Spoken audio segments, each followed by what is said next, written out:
The leader of the Social Democrats says it's about representation, influence, and guaranteeing outcomes that are positive to Gibraltar.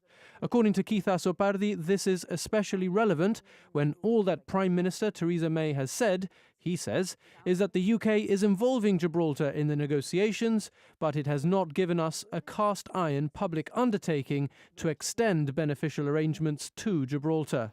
Mr. Azopardi asks what's the point of going to the United Nations asserting our right to self-determination if we're going to accept being excluded from talks between Britain and Spain that affect our internal affairs. He says the Gibraltar government should act now before it is too late.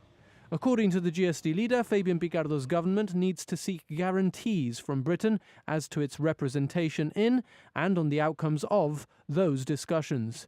Gibraltar should not accept, he says, that those talks with Spain proceed without us for the simple fact that Spain claims our sovereignty and regularly seeks to intrude on our self-government.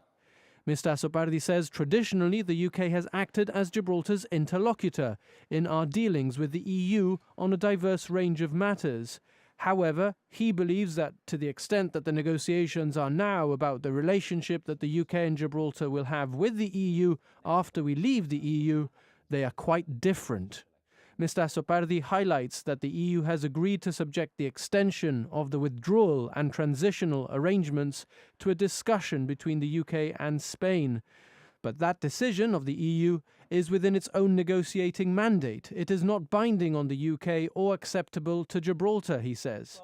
As such, the Gibraltar government should seek to be involved in those discussions on the basis that it has been our long-standing position that there should be no bilateral negotiations between Britain and Spain about matters that affect Gibraltar's future.